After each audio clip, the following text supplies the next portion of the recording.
Infinite Jest by David Foster Wallace. Year of Glad. I am seated in an office surrounded by heads and bodies. My posture is consciously congruent to the shape of my hard chair. This is a cold room in the university administration, wood-walled, Remington-hung, double-windowed, against the November heat, insulated from administrative sounds by the reception area outside, at which Uncle Charles, Mr. DeLint, and I were lately received. I am in here.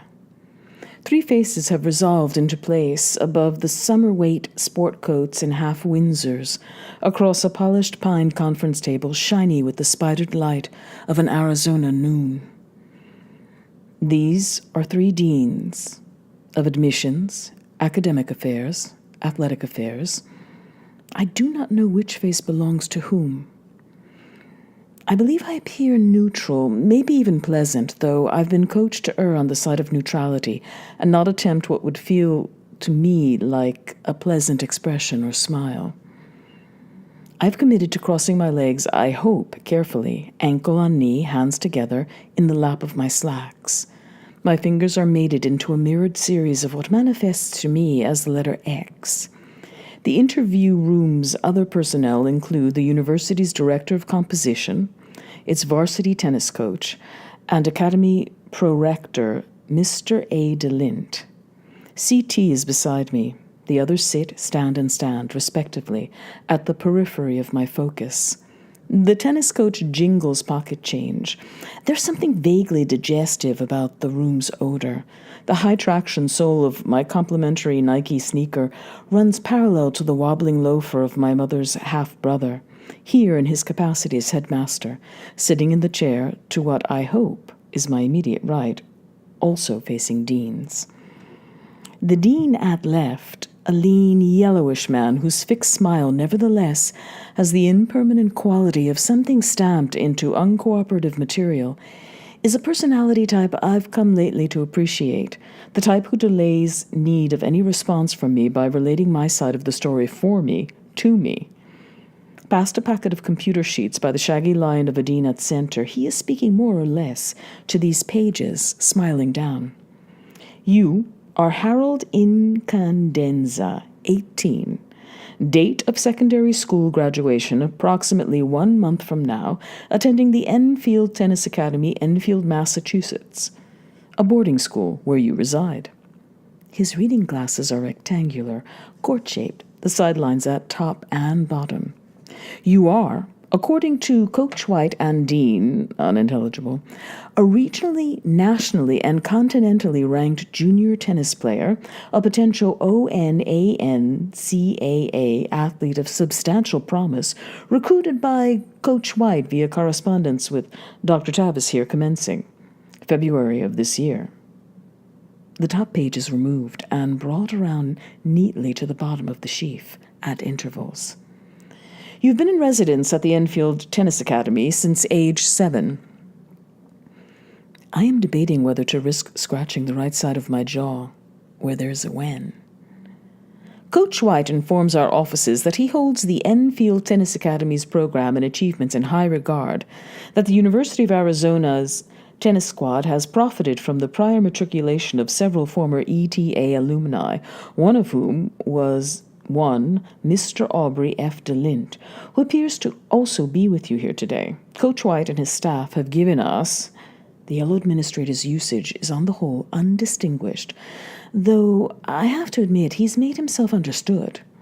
The director of composition seems to have more than the normal number of eyebrows. The dean at right is looking at my face a bit strangely. Uncle Charles is saying what, though he can anticipate that the deans might be predisposed to weigh what he avers as a coming from his possible appearance as a kind of cheerleader for ETA, he can assure the assembled deans that all this is true, and that the Academy has presently in residence no fewer than a third of the continent's top 30 juniors in age brackets all across the board, and that I, here, who go by Hal, usually am right up there among the very cream. Right and center deans smile professionally. The heads of DeLint and the coach incline as the dean at left clears his throat. Belief that you could well make, even as a freshman, a real contribution to this university's varsity tennis program. We are pleased, he either says or reads, removing a page, that a competition of some sort here has brought you down and given us the chance to sit down and chat together about your application and potential recruitment and matriculation and scholarship. I've been asked to add that Hal here is seeded third, boys 18 and under singles, in the prestigious Whataburger Southwest Junior Invitational out at the Randolph Tennis Center. Says what I infer is athletics affairs. His cocked head showing a freckled scalp. Out at Randolph Park, near the outstanding El Con Marriott, CT inserts, a venue the whole contingent's been vocal about finding absolutely top hole thus far, which, just so, Chuck, and that, according to Chuck here, Hal has already justified his seed. He's reached the semifinals as of this morning's apparently impressive win, and that he'll be playing out at the center again tomorrow against the winner of a quarterfinal game tonight. And so will be playing tomorrow, as I believe, scheduled for 8:30. Try to get underway before the god-awful heat out here, though, of course, a dry heat, and has apparently qualified for the winter's continental indoors up in Edmonton, Kirk tells me, cocking further to look up and left at the varsity coach, whose smile's teeth are radiant against a violent sunburn. Which is something indeed. He smiles, looking at me. Did we get all that right, Hal? CT has crossed his arms casually. Their triceps flesh is webbed with mottle in the air-conditioned sunlight. You sure did, Bill. He smiles. The two halves of his mustache never quite match. And let me say, if I may, that Hal's excited to be invited for the third year running to the Invitational again, to be back here in a community he has real affection for, to visit with your alumni and coaching staff, to have already justified his high seed in this week's not unstiff competition, to, as they say, still be in it without the fat woman in the Viking hat having sons, so to speak, but, of course, most of all, to have a chance to meet you, gentlemen, and have a look at the facilities here. Everything here is absolutely top slot from what he's seen. There is a silence. Dylan shifts his back against the room's paneling and recenters his weight. My uncle beams and straightens a straight watch band. 62.5% of the room's faces are directed my way, pleasantly expectant. My chest bumps like a dryer with shoes in it. I compose what I project will be seen as a smile. I turn this way and that slightly, sort of directing the expression to everyone in the room. There is a new silence. The yellow dean's eyebrows go circumflex. The two other deans look to the director of composition. The tennis coach has moved to stand at the broad window, feeling at the back of his crew cut. Uncle Charles strokes the forearm above his watch. Sharp, curved palm shadows move slightly over the pine table's shine.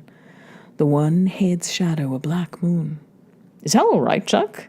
Athletics Affairs asks. Hal just seemed to, grimace. Is he in pain? Are you in pain, son?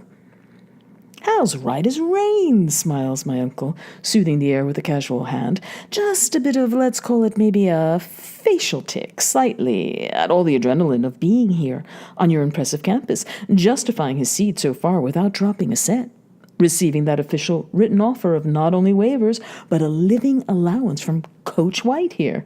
On Pac-10 letterhead, being ready in all probability to sign a national letter of intent right here and now this very day, he's indicated to me. CT looks to me, his look horribly mild. I do the safe thing, relaxing every muscle in my face, emptying out all expression. I stare carefully into the Kekulian knot of the middle dean's necktie. My silent response to the expectant silence begins to affect the air of the room. The bits of dust and sport coat lint stirred around by the AC's vents, dancing jaggedly in the slanted plane of the window light. The air over the table like the sparkling space just above a fresh poured seltzer. The coach, in a slight accent neither British nor Australian, is telling CT that the whole application interface process, while usually just a pleasant formality, is probably best accentuated by letting the applicant speak up for himself. Right and center deans have inclined together in soft conference, forming a kind of teepee of skin and hair. I presume it's probably facilitate that the tennis coach mistook for accentuate, though. Accelerate, while clunkier than facilitate, is from a phonetic perspective more sensible as a mistake. The dean with that flat yellow face has leaned forward, his lips drawn back from his teeth in what I see as concern. His hands come together on the conference table surface. His own fingers look like they mate as my own 4X series dissolves, and I hold tight to the sides of my chair. We need candidly to chat, Ray, potential problems with my application. They and I, he's beginning to say. He makes a reference to candor and its value. The issue my office faces with the application materials on file from you, Hal, involves some test scores. He glances down at a colorful sheet of standardized scores in the trench his arms have made. The admissions staff is looking at standardized test scores from you that are, as I'm sure you know and can explain, are, shall we say, subnormal. I'm to explain. It's clear that this really pretty, sincere yellow dean at left is admissions, and surely the little aviarian figure at right is athletics then, because the facial creases of the shaggy middle dean are now pursed in a kind of distance affront. And I'm eating something that makes me really appreciate the presence of whatever I'm drinking along with it look, that spells professionally academic reservations. An uncomplicated loyalty to standards then at center. My uncle looks to athletics as if puzzled. He shifts slightly in the chair. The incongruity between admissions hand and face color is almost wild. Verbal scores that are just quite a bit closer to zero than we're comfortable with, as against a secondary school transcript from the institution, where both your mother and her brother are administrators, reading directly out of the sheaf inside his arms. That this past year, yes, has fallen off a bit, but by the word I mean fallen off to outstanding from 3 previous years of, frankly, incredible. Off the charts. Most institutions do not even have grades of A with multiple pluses after it, says the director of composition, his expression impossible to interpret. This kind of, how shall I put it, incongruity, admission says, his expression frank and concerned, I've got to tell you, sends up a red flag of potential concern during the admissions process. We thus invite you to explain the appearance of incongruity, if not outright shenanigans. Students has a tiny piping voice that's absurd coming out of a face this big. Surely by incredible you mean very, very, very impressive as opposed to literally, quote, incredible, surely, says CT, seeming to watch the coach at the window massaging the back of his neck. The huge window gives out on nothing more than dazzling sunlight and cracked earth with heat shimmers over it. Then there's before us the matter of not the required 2, but 9 separate application essays, some of which of nearly monograph length, each, without exception, being different sheet. The adjective various evaluators used was, quote, stellar. Director of composition. I made in my assessment deliberate use of lapidary and effete. But in areas and with titles I'm sure you recall quite well, Hal, neoclassical assumptions and contemporary prescriptive grammar, the implications of post-Fourier transformations for a holographically mimetic cinema, the emergence of heroic stasis in broadcast entertainment, Montague grammar and the semantics of physical modality, a man who began to suspect he was made of glass, tertiary symbolism in Justinian erotica, now showing broad expanses of recessed gum. Suffice to say that there's some frank and candid concern about the recipient of these unfortunate test scores, though perhaps explainable test scores, being these essays' sole individual author. I'm not sure Hal's sure just what's being implied here. my uncle says. The dean at center is fingering his lapels as he interprets distasteful computed data. What the university is saying here is that from a strictly academic point of view, there are admission problems that Hal needs to try to help us iron out. A matriculant's first role at the university is and must be as a student. We couldn't admit a student we have reason to suspect can't cut the mustard, no matter how much of an asset he might be on the field. Dean Sawyer means the court, of course, Chuck, Athletics Affairs says, head severely cocked so he's including the white person behind him in the address somehow. Not to mention the ONANCAA regulations and investigators always snuffling around for some sort of whiff of the smell of impropriety. The varsity tennis coach looks at his own watch. Assuming these board scores are accurate reflectors of true capacity in this case, Academic Affairs says, his high voice serious and soto, still looking at the file before him as if it were a plate of something bad. I'll tell you right now, my opinion is it wouldn't be fair. It wouldn't be fair to the others. The other applicants. Wouldn't be fair to the university community. He looks at me. And it especially is unfair to Hal himself. Admitting a boy we see as simply an athletic asset would amount to just using that boy. We're under myriad scrutiny to make sure we're not using anybody. Your board results, son, indicate that we could be accused of using you. Uncle Charles is asking Coach White to ask the Dean of Athletic Affairs whether the weather over scores would be as heavy if I were, say, a revenue-raising football prodigy. The familiar panic at feeling misperceived is rising, and my chest bumps and thuds. I expend energy on remaining utterly silent in my chair, empty, my eyes two great pale zeros. People have promised to get me through this. Uncle CT, though, has the pinched look of the cornered. His voice takes on an odd timbre when he's cornered, as if he were shouting as he receded. Hal's grades at ETA, which I should stress, an academy, not simply a camp or factory, accredited by both the Commonwealth of Massachusetts and the North American Sports Academy Association.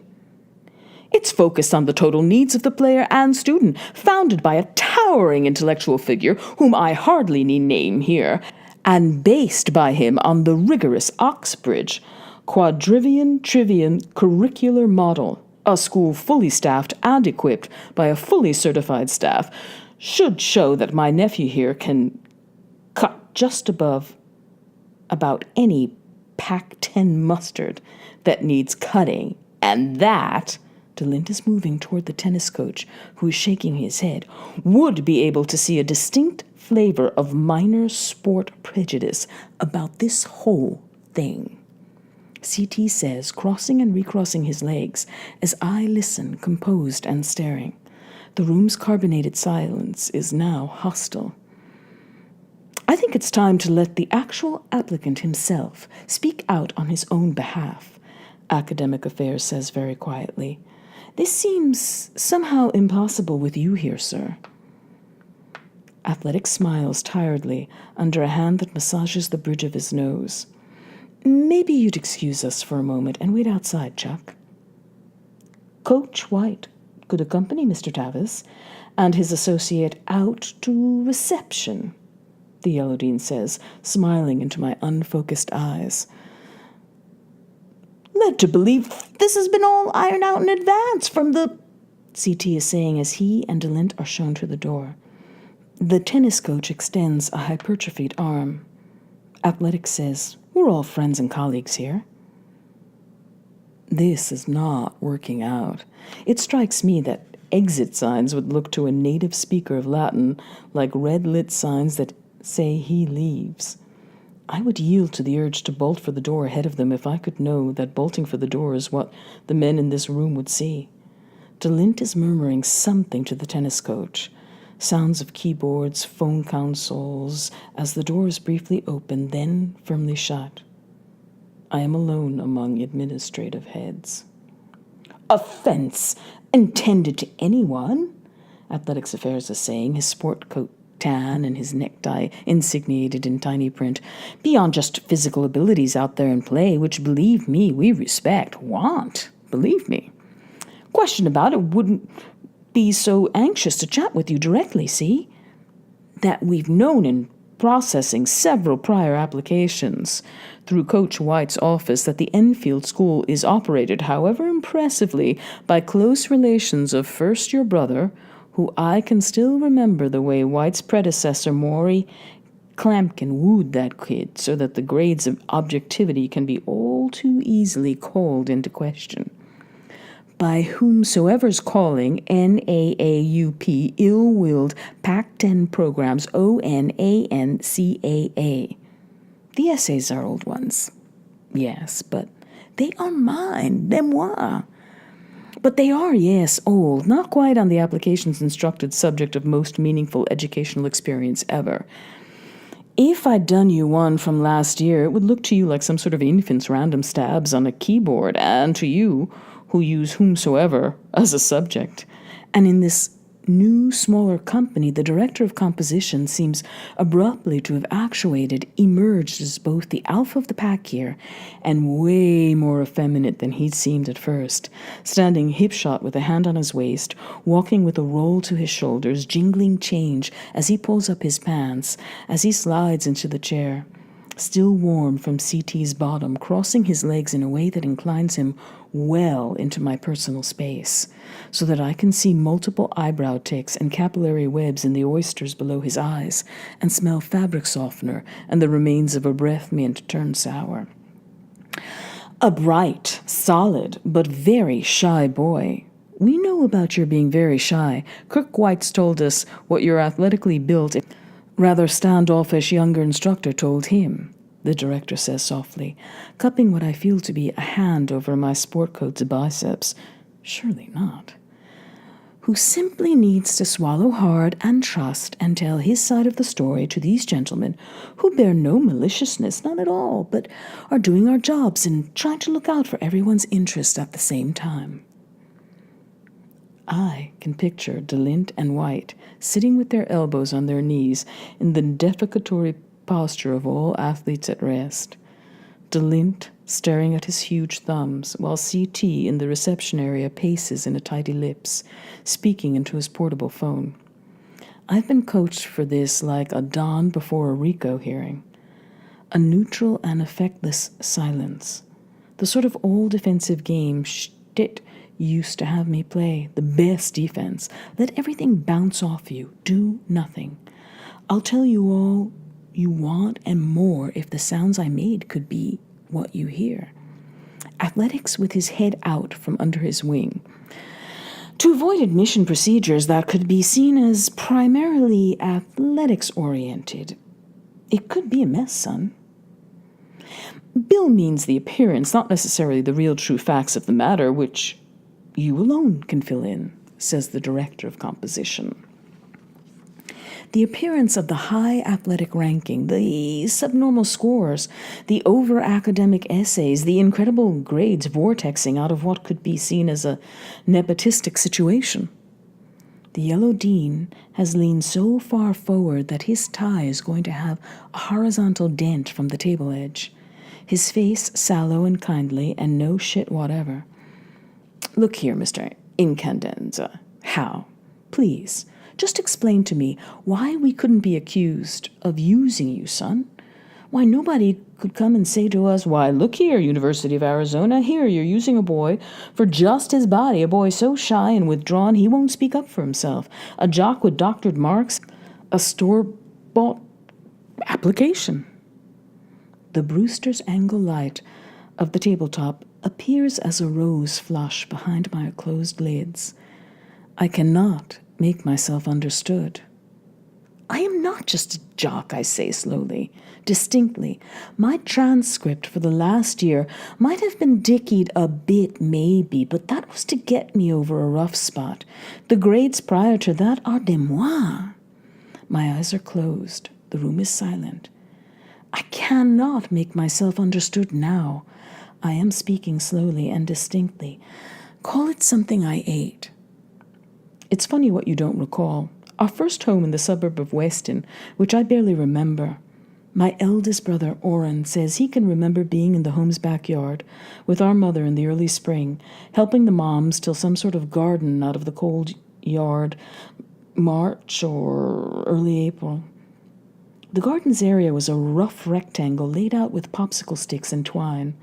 Orrin was removing rocks and hard clods from the mom's path as she worked the rented rototiller, a wheelbarrow-shaped gas-driven thing that roared and snorted and bucked, and he remembers seemed to propel the moms rather than vice versa. The mom's very tall and having to stoop painfully to hold on, her feet leaving drunken prints in the tilled earth.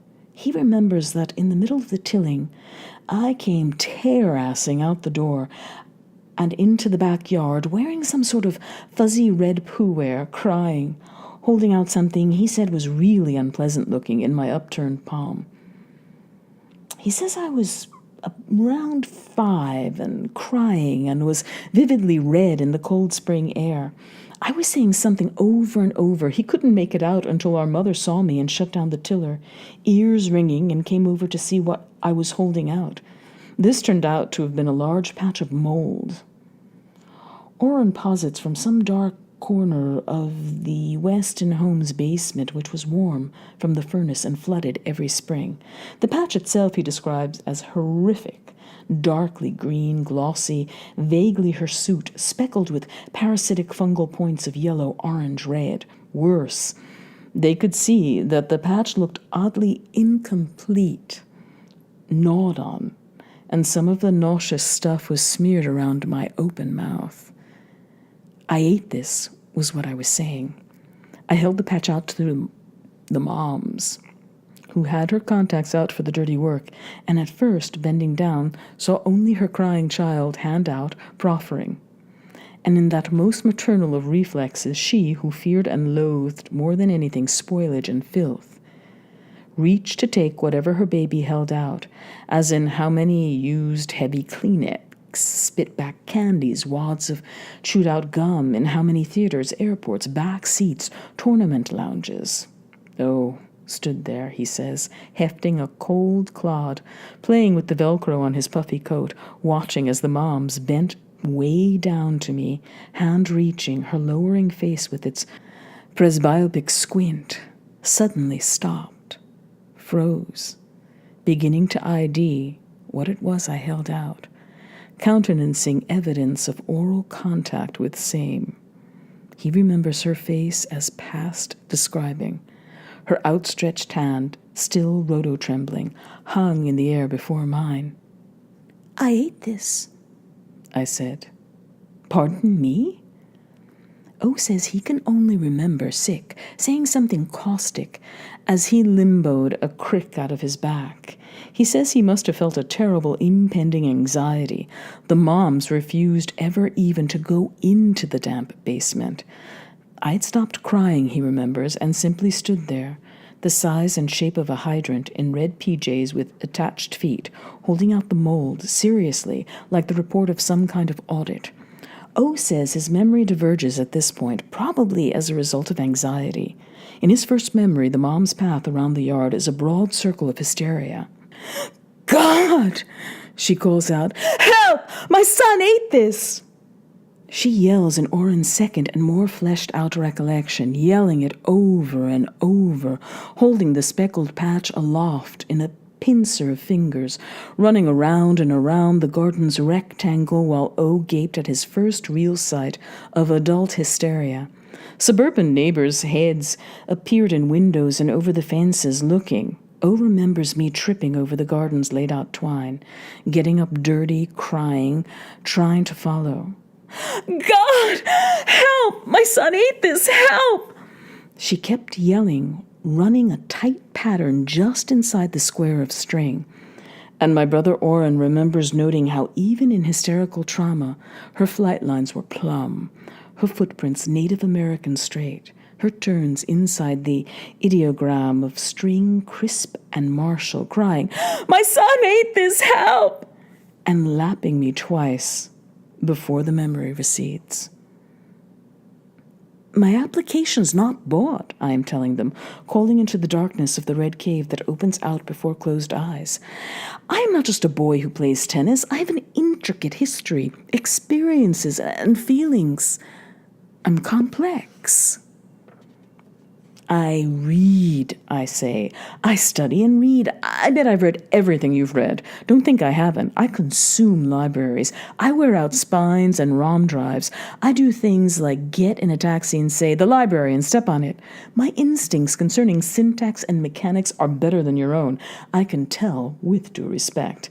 But it transcends the mechanics. I'm not a machine. I feel and believe. I have opinions. Some of them are interesting. I could, if you let me, talk and talk. Let's talk about anything. I believe the influence of Kierkegaard on Camus is underestimated. I believe Denis Gabor may very well have been the Antichrist. I believe Hobbes is just Rousseau in a dark mirror. I believe with Hegel that transcendence is absorption. I could interface you guys right under the table, I say. I'm not just a creatus, manufactured, conditioned, bred for a function. I open my eyes. Please, don't think I don't care. I look out. Directed my way is horror. I rise from the chair. I see jowls sagging, eyebrows high on trembling foreheads, cheeks bright white. The chair recedes below me. Sweet mother of Christ, the director says. I'm fine, I tell them, standing. From the Yellow Dean's expression, there's a brutal wind blowing from my direction. Academic's face has gone instantly old. 8 eyes have become blank discs that stare at whatever they see. Good God, whispers Athletics. Please, don't worry, I say. I can explain. I soothe the air with a casual hand. Both my arms are pinioned from behind by the director of composition, who wrestles me roughly down, on me with all his weight. I taste floor. What's wrong? I say, nothing is wrong. It's all right, I'm here, the director is calling into my ear. Get help, cries the dean. My forehead is pressed into parquet I never knew could be so cold. I am arrested. I try to be perceived as limp and pliable. My face is mashed flat. Comp's weight makes it hard to breathe. Try to listen, I say very slowly, muffled by the floor. What in God's name are those, one dean cries shrilly, those sounds?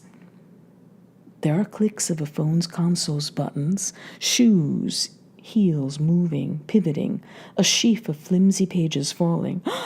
God! Help! The door's base opens at the left periphery, a wedge of halogen hole light, white sneakers, and scuffed nun bush. Let him up! That's DeLint. There's nothing wrong, I say slowly to the floor. I'm in here. I'm raised by the crutches of my underarms, shaken toward what he must see as calm by a purple-faced director. Get a grip, son!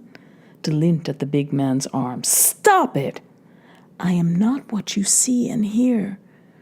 Distant sirens, a crude half-Nelson, forms at the door. A young Hispanic woman holds her palm against her mouth, looking. I'm not, I say. You have to love old-fashioned men's rooms, the citrus scent of deodorant discs in the long porcelain trough, the stalls with wooden doors and frames of cool marble, these thin sinks and rows basins supported by rickety alphabets of exposed plumbing, mirrors over metal shelves behind all the voices, the slight sound of a ceaseless trickle, inflated by echo against wet porcelain, and a cold tile floor whose mosaic pattern looks almost Islamic at this close range. The disorder I've caused revolves all around. I've been half-dragged, still pinioned, through a loose mob of administrative people by the comp director, who appears to have thought variously that I am having a seizure, prying open my mouth to check for a throat clear of tongue, that I am somehow choking, a textbook Heimlich that left me whooping, that I am psychotically out of control, various postures and grips designed to transfer that control to him, while about us Royal DeLint, trying to restrain the director's restraint of me, the varsity tennis coach restraining DeLint, My mother's half-brother speaking in rapid combinations of polysyllables to the trio of deans who variously gasp, wring hands, loosen neckties, waggle digits in CT's face, and make passes with sheafs of now pretty clearly superfluous application forms. I am rolled over supine on the geometric tile. I am concentrating docilely on the question why U.S. restrooms always appear to us as infirmaries for public distress, the place to regain control. My head is cradled in a knelt director's lap, which is soft, my face being swabbed with dusty brown institutional paper towels he received from some handout of the crowd overhead, staring with all the blankness I can summon into his jowls smallpox, worse at the blurred jawline of scarring from long ago acne. Uncle Charles, a truly unparalleled slinger of shit, is laying down an enfilade of the same, trying to mollify men who seem way more in need of a good brow-mopping than I. "He's fine," he keeps saying. "Look at him, calm as can be, lying there." "You didn't see what happened in there," a hunched dean responds through a face webbed with fingers. "Excited is all he gets sometimes. An excitable kid, impressed with... But the sounds he made! Undescribable. Like an animal. Sub-animalistic noises and sounds. Nor let's forget the gestures. Have you ever gotten help for this boy, Dr. Tavis? Like some sort of animal with something in his mouth. This boy is damaged, like a stick of butter being hit with a mallet, a writhing animal with a knife in his eye. What were you possibly about trying to enroll this? And his arms. You didn't see it, Tavis. His arms were flailing. This sort of awful, reaching, drumming, wriggle, waggling. The group looking briefly at someone outside my sight trying to demonstrate something. Like a time-lapse, a flutter of some sort of awful growth. Sounded most of all like a drowning goat, a goat drowning in something viscous, this strangled series of bleats. And yes, they waggled. So suddenly a bit of excited waggling's a crime now. You, sir, are in trouble. You are in trouble. His face, as if he was strangling, burning. I believe I've seen a vision of hell. He has some trouble communicating. He's communicatively challenged. No one's denying that. The boy needs care. Instead of caring for the boy, you send him here to enroll? Compete? How? You have not in your most dreadful fantasies dreamt of the amount of trouble you have brought yourself, Dr. So-called headmaster educator. We were given to understand this was all just a formality. You took him aback is all. Shy. And you, White, you sought to recruit him? And terribly impressed and excited in there without us. His support system, whom you asked to leave, which if you'd... I'd only seen him play. On court he's gorgeous. Possibly a genius. We had no idea. The boy's in the bloody NFL. The boy's brother is in the bloody NFL, for God's sake. He's a top player. We thought, with Southwest roots. His stats were off the chart. We watched him through the whole Whataburger last fall. Not a waggle or a noise. We were watching ballet out there, a mate remarked after. Damn right you were watching ballet out there, White. This boy is a balletic athlete. A player. Some kind of athletic savant, then. Balletic compensation for deep problems which you, sir, choose to disguise by muzzling the boy in there. An expensive pair of Brazilian espadrilles goes by on the left and enters a stall, and the espadrilles come around and face me. The urinal trickles behind the voice's small echoes. Perhaps we'll just be on our way, CT is saying. The integrity of my sleep has been forever compromised, sir. Think you could pass off a damaged applicant, fabricate credentials, and shunt him through a kangaroo interview and inject him into all the rigors of college life? Hal here functions, you ass. Given a supportive situation, he's fine when he's by himself. Yes, he has some trouble with excitability in conversation. Did you once hear him try to deny that? We witnessed something only marginally mammalian in there, sir. Like hell. Have a look. How's the excitable little guy doing down there? Aubrey, does it look to you? You, sir, are quite possibly ill. This affair is not concluded. What? Ambulance? Don't you guys listen? I'm telling you, there's nothing. Hal?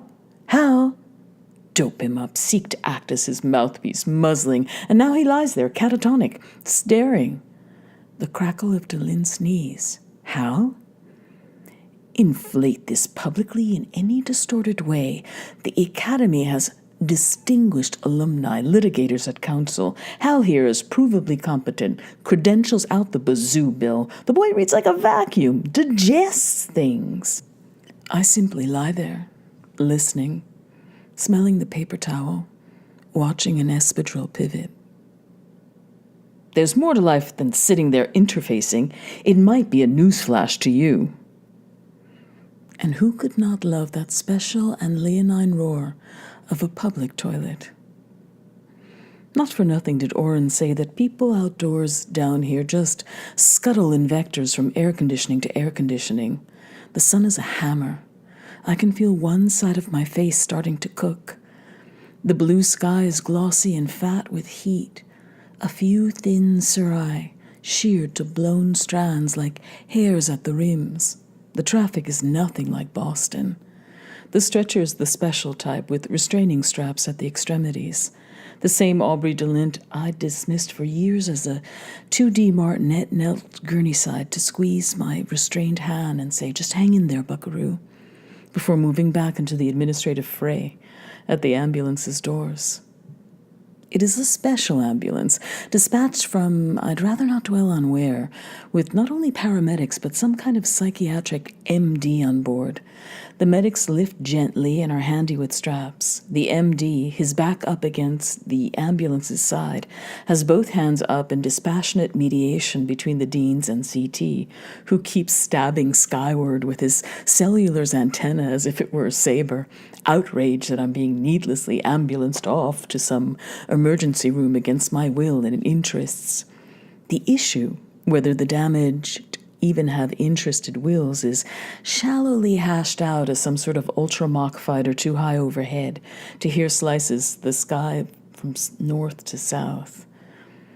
The MD has both hands up and is patting the air to signify dispassion. He has a big blue jaw. At the only other emergency room I have ever been in, almost exactly 1 year back, the psychiatric stretcher was wheeled in and then parked beside the waiting room chairs. These chairs were molded orange plastic. 3 of them down the row were occupied by different people, all of whom were holding empty prescription bottles and perspiring freely. This would have been bad enough, but in the end chair, right up next to the strap-secured head of my stretcher, was a T-shirted woman with barnwood skin and a trucker's cap and a bad starboard list, who began to tell me, lying there restrained and immobile, about how she had seemingly overnight suffered a sudden and anomalous giganticism in her right breast, which she referred to as a titty. She had almost a parodic Quebecois accent and described the titties presenting history and possible diagnosis for almost 20 minutes before I was rolled away. The jet's movement and trail seem incisionish, as if white meat behind the blue were exposed and widening in the wake of the blade. I once saw the word knife, finger-written, on the steamed mirror of a non-public bathroom. I've become an infantophile.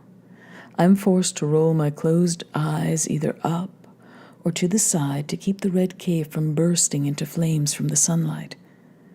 The street's passing traffic is constant and seems to go, hush, hush, hush. The sun, if your fluttering eye catches it even slightly, gives you the blue and red floaters a flashbulb gives you. Why not? Why not? Why not, then? If the best reasoning you can contrive is why not? C.T.'s voice receding with outrage. Only the gallant stabs of his antenna are now visible, just inside my sight's right frame. I will be conveyed to an emergency room of some kind, where I will be detained as long as I do not respond to questions, and then, when I do respond to questions, I will be sedated. So, it will be an inversion of standard travel, the ambulance and ER. I'll make the journey first, then depart. I think, very briefly, of the late Cosgrove Watt. I think of the hypophalangeal grief therapist. I think of the moms, alphabetizing cans of soup in the cabinet, over the microwave, of himself's umbrella hung by its handle from the edge of the mail table just inside the headmaster's house's foyer. The bad ankle hasn't ached once this whole year. I think of John N.R. Wayne, who would have won this year's Whataburger standing watch and a mask as Donald Gately and I dig up my father's head. There's very little doubt that Wayne would have won. And Venus Williams owns a ranch outside Green Valley. She may well attend the 18's boys and girls finals. I will be out in plenty of time for tomorrow's semi. I trust Uncle Charles. Tonight's winner is almost sure to be Difnia, 16, but with a birthday 2 weeks under the 15 April deadline, and Difnia will still be tired at 8:30, while I, sedated, will have slept like a graven image. I've never before faced Difnia in tournament play, nor played with the sonic balls the blind require, but I watched him barely dispatch Petropolis's Khan in the round of 16, and I know he is mine. It will start in the ER, at the intake desk, if CT's late in following the ambulance, or in the green-tiled room after the room with the invasive digital machines, or, given this special MD-supplied ambulance, maybe on the ride itself. Some blue-jawed MD scrubbed to an antiseptic glow with his name sewn in cursive on his white coat's breast pocket and a quality desk-set pen, wanting gurney-side Q&A, etiology, and diagnosis by Socratic method, ordered and point by point. There are, by the OED sixth count, 19 non-archaic synonyms for unresponsive, of which 9 are Latinate and 4 Saxonic. I will play either Steez or Polyp in Sunday's final, maybe in front of Venus Williams.